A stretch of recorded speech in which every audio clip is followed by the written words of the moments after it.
Guys, she needs kidney transplant as fast as possible. And it's 18 million naira. This is A Tribe Called Judah, a film that chronicles the story of 5 brothers, Emeka, Adamu, Pere, Shina, and Ejiro, struggling to save their mother's life from a health crisis with a tiny obstacle in their way, that being that they are incredibly broke. Given the setback of an exceedingly deteriorating condition that threatens their mother's life and the high hospital charges that come along with that, the boys come up with a plan to pull off a heist and lift a fortune from Emeka's boss at the furniture store in the shopping mall, which also just so happens to be the place where he stores his spoils from his illegal trades.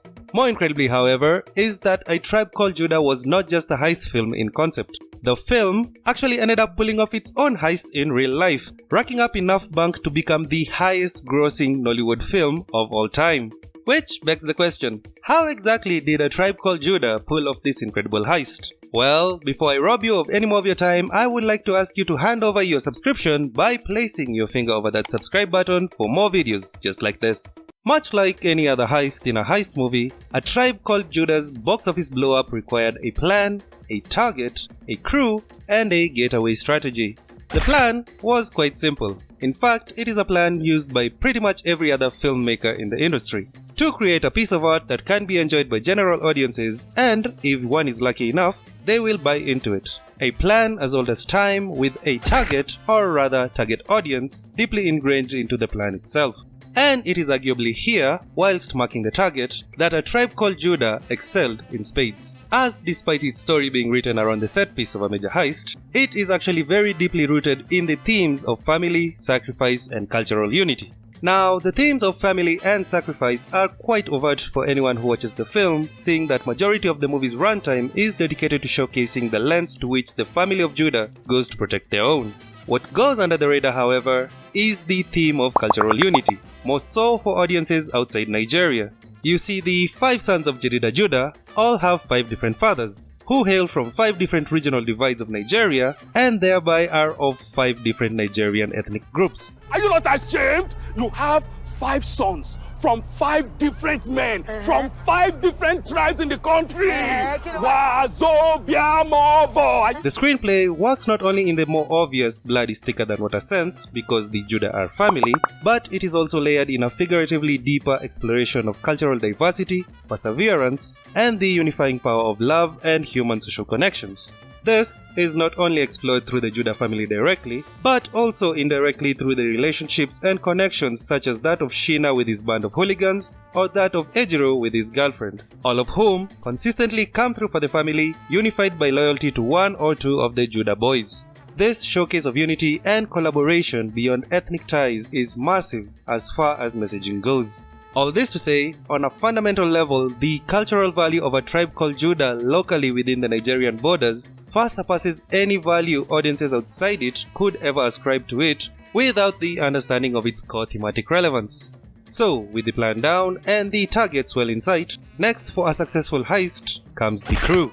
It comes as absolutely no surprise to anybody that Nollywood is chock full of stars both in front of and behind the cameras to have to pick from. And A Tribe Called Judah, without a doubt, recruited some of the best in the industry, with names such as, and forgive me because this is where I butcher most of your names, Jide Kene, Uze Usman, Uzo Arukwe, Olamide Oworu, Timini Ebukson, Nse Ikpe Etim, Fatia Balogun, Genoveva Ome, and Toby Machinde, with a couple more familiar faces and names featuring in minor roles. And this casting was nothing short of magic given the performances that we are able to view on screen. The actors and actresses disappear into their roles and breathe life into these characters, making them feel a bit more, well, relatable. I'm sorry. I will work on myself. Benima, I will work on me. Hey? You will work on me. However, it would be incredibly uninsightful to not mention arguably the most fundamental and influential member of the crew, Funke Akindele.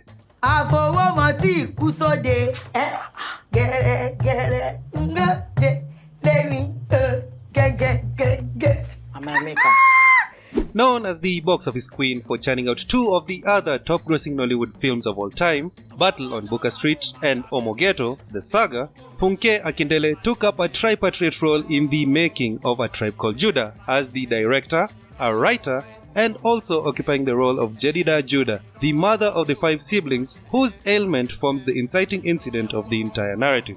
Having garnered a respectable reputation as a master of the filmmaking craft and over 20 million followers across all her socials, Funke utilized her network masterfully to create buzz and heavily promote the film. And this was just the beginning. She also made efforts to visit cinemas after the release of the film to meet and greet fans, which indubitably raised audience interest in the continued support of the film, resulting in a remarkable 122 million naira opening weekend, which was the biggest in Nollywood history, and a mind-blowing 1 billion naira markup in only 3 short weeks. For context, the only other film to hit the 1 billion naira mark was Marvel's Black Panther: Wakanda Forever, which grossed 1.04 billion in Niger theaters.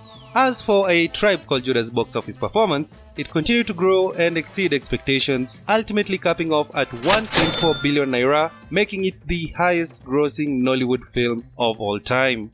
Unfortunately, just as is the case in heist movies, the plan always has to go wrong. And much like other productions, the filmmaking process of A Tribe Called Judah also faced its challenges. In this case, the most notable one came in the form of Akindele losing her role model and mom. Whilst initially the role Funke plays was only made with inspiration from her mom, this setback ultimately breathed more life into the final performance, making it serve as not only an inspired role, but also a dedication to single parenthood and a tribute to her mother as well. Tribe Called Judah is so special to me because it's in memory of my late mom.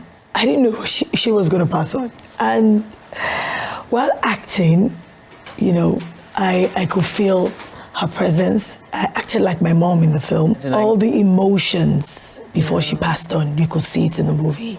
The final part of any heist is the getaway, and for this case, it would be rather easy to explain.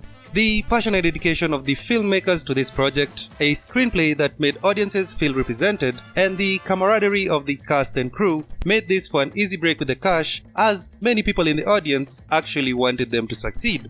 It really does feel like a huge factor that helped in the astronomical performance of this film was its familial bond, not only between the cast and crew, but also between everybody who took part in the filmmaking process and the audience. The portrayals on screen are quite literally a reflection of what was going on off screen. That's how it was on and off set.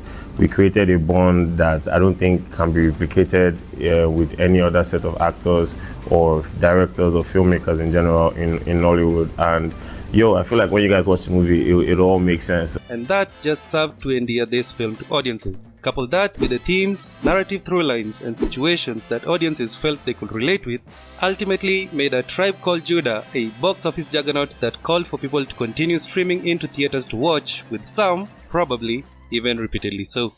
And that's about all I have for you in this video. I would love to hear your thoughts on this video and on the movie, especially if you actually got to watch A Tribe Called Judah in the theaters. Feel free to watch any of the videos on your screen next for your entertainment, and until next time, it has been your soon-to-be favorite Uncle Omari, and I simply cannot wait to see you all in the next one.